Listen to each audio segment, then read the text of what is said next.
What would you do if you inherited not a house, but a curse?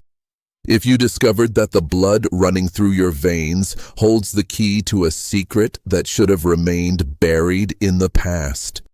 This isn't just another ghost story. This is a trap that's been repeated for generations. A story where the victim and the monster could be the same person. What happens when you discover you're following a script written decades before you were born? When you realize that every step you take has already been predicted? Today you'll learn the story of Maya Chen, a student who thought she was writing a thesis, until she discovered she herself was part of the research. A story where the next victim in the cycle could be you. Stay until the end. Because some stories don't end when the pages close, they simply wait for the next reader. The Last Glance, a Salem Horror Story. 1990, Salem, Massachusetts. Autumn 1990. The town breathed an air of nostalgia and mourning. The skeletal trees hung over the sidewalks like slender hands trying to touch the sky. The Victorian houses, with their ornate facades and narrow windows, watched the world with ancient eyes, laden with secrets that time had not erased. This is the story of Maya Chen, a history and anthropology student who inherited more than a house. She inherited a secret and a cycle from which she might never escape. Maya parked her old Honda Civic in front of 17 Elm Street. The house was exactly as her grandmother had described in rare, brief letters. A dark wooden structure with a roof that seemed to shelter something more than just shingles and beams. It was not a house that invited you in. It was a house that waited. Maya, 22 years old, had a past filled with silences. Her grandmother, Lillian Chen, had been a mysterious woman who rarely mentioned the past, and even less about the origin of their surname. From her, Maya had inherited not only the house, but also a silence that weighed like a curse. Lillian had died alone in that house, and Maya, with no one else in the world, decided to move in to finish her thesis. Oral Traditions and Regional Myths in Border Communities, the Case of Salem. It was an academic, rational topic, a refuge to keep the ghosts of the past at bay. Or so she believed. Upon entering, the smell of aged wood and old paper enveloped her like a damp embrace. The house was a labyrinth of narrow rooms, crooked stairs, and chambers that seemed deeper than should be possible. Everything there appeared to have been touched by a hand that was not human. On that first night, Maya climbed up to the attic. It was a dark space with loose floorboards and cobwebs hanging like curtains. In the corner, a worn leather album caught her attention. The title, embossed in gold, was faded. Memories of Other Times. She opened it with curiosity and a vague sense of apprehension. The pages were filled with black and white photographs. Most showed the house in different eras, the 1940s, 1950s, 1960s. But something was unsettling. In every photo, a boy with pale eyes and an expressionless face appeared in the background, as if he were present but didn't belong in the image. Maya flipped through the album, a chill running down her spine. The photos were stained by time, as if something had been smudged or erased. Yet the boy remained untouched, fixed, staring directly at the camera. In the following days, Maya focused on her thesis. She spent hours in the local library, reading about witches, rituals, and the region's inexplicable disappearances. It was there that she heard of the Pale Boy, a local legend about the spirit of a child sacrificed in a ritual, who now collected souls to sustain its existence. Maya laughed at the story. It was just another urban myth like so many others. But upon returning home, something bothered her. In the album, a new photo had appeared. It was a picture of the living room, and she was there, sitting and writing. Maya didn't remember taking that photo. She looked around, feeling watched. The house seemed quieter, emptier. In the corner of the room, An ancient mirror reflected the darkness. Maya looked away, but something made her look back. For an instant, she swore she saw a figure standing behind her, with white eyes and a fixed gaze. Maya decided to research the boy further. With the help of Harold, the local librarian, she discovered the boy was Edmund Blackwood, an 8-year-old, who had disappeared in 1952. The house where she now lived was the site of the disappearance. Edmund was last seen here, Harold said, showing a yellowed newspaper clipping. The police never found the body. They say he was taken by something that lived in this house. Maya felt a chill. The album wasn't just a collection of photos, it was a record of souls, and Edmund seemed trapped there, as if waiting for someone. Upon returning home, Maya began to hear laughter in the attic. Footsteps in the hallway. Shadows moved across the walls. And whenever she looked, she saw the boy with white eyes, getting closer each time, as if approaching reality. Maya tried to remain rational.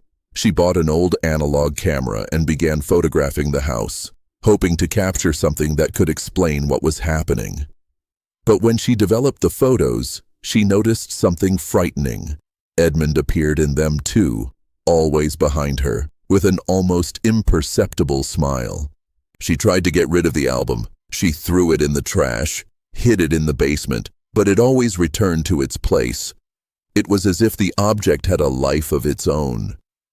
Maya began sleeping poorly, plagued by nightmares where she saw Edmund reaching out his hand to her, as if wanting to pull her into the album. But there was more.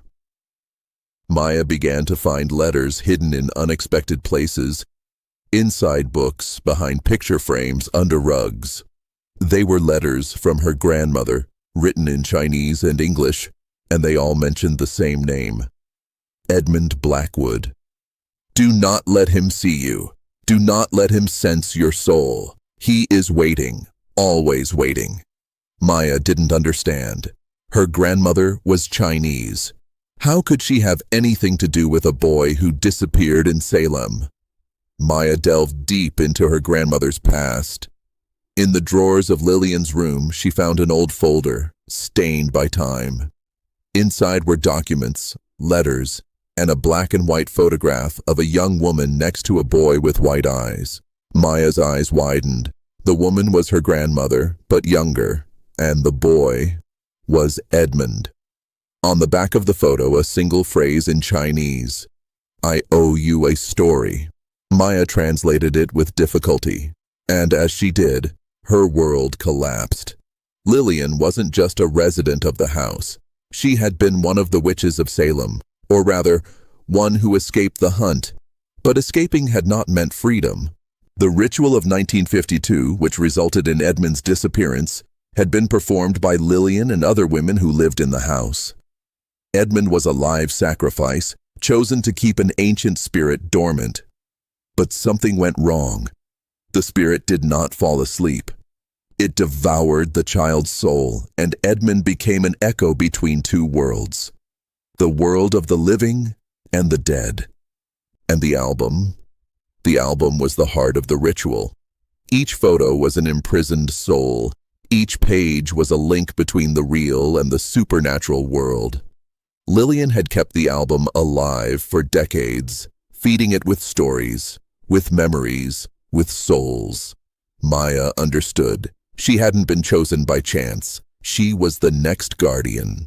One night, Maya woke in the middle of the night. The album was open on her desk, and the last page was blank, with her name written in black ink. Maya Chen, 1990. The inscription read. She understood. Edmund didn't want to hurt her.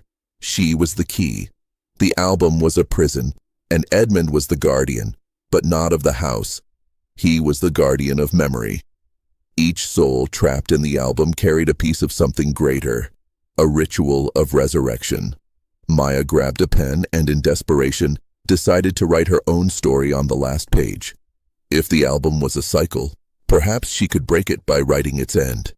She tried to burn the album. The flames licked the pages, but the fire would not consume it. Instead, the sound of a child's cry came from the book. Maya gave up. She sat down and wrote, with tears in her eyes, Maya Chen, 1990, Air of Silence. As she finished the phrase, everything went dark. But the darkness didn't last. Maya woke up in the same room, the album beside her. But something was different. She looked at herself in the mirror. Her eyes were white. She was Edmund. Or rather, she had become Edmund. The twist was visceral. Maya was not a victim. She was the conclusion of the ritual. Lillian was not a witch. She had been the original sacrifice. And Maya was the reincarnation of Edmund's soul, trapped in the cycle of death and rebirth. With each generation, a new soul was chosen to continue the cycle. And the album was the memory of time. And Maya, by writing her story, had become part of the book, not just a trapped soul, but the very entity that fed it. She looked over her shoulder and saw a boy with white eyes looking back at her with a crooked smile. She smiled back. It was Edmund's smile. The next morning, the house was empty. Maya never returned to college. Her thesis was found incomplete, and the album had vanished. Months later, in a vintage bookstore in Salem, a university student bought a worn leather album. He took it home and opened it. On the last page, a girl with white eyes stared back at him. It was Maya, with an almost imperceptible smile. "Welcome to the cycle," her gaze seemed to say. The student smiled, unaware he was now part of the story. And at the bottom of the page, a new inscription appeared. Name, year, Air of Silence. The cycle continues, and Maya was now part of the book, and the ritual, and death. Years later, a historian named David Liu wrote an article about the disappearance of Maya Chen. He believed she had been the victim of a local cult, but as he reviewed the evidence, something bothered him. At the end of the article, he wrote, "Perhaps she did not disappear. Perhaps she chose to disappear." And as he finished the sentence, he heard a child's laughter coming from his computer. David shuddered, and his eyes began to lighten. The end, or perhaps just the beginning. So, what do you think really happened to Maya? Did she become a victim of the cycle, or did she become the curse itself? Now it's your turn to participate in this story. I have 2 questions for you to answer in the comments. First, if you found an album like this, with a blank page waiting for your name, what would you do? Would you try to destroy it, or would you have the courage to write your story? And second, in your opinion, what breaks a curse cycle? Would it be courage, knowledge, or are some curses simply impossible to escape? I want to read each of your theories in the comments. Will David, the historian, be able to escape? Your opinion could be the key to understanding the next chapter. If this story left you wondering, it served its purpose. Stories like this are meant to be shared. Share this video with someone who loves a good mystery and tag them in the comments. Don't forget to subscribe to the channel and activate the bell so you don't miss the next video. Because just like the album, this channel always has a new story waiting for the next viewer. Until next time. And be careful with those old photos you have at home.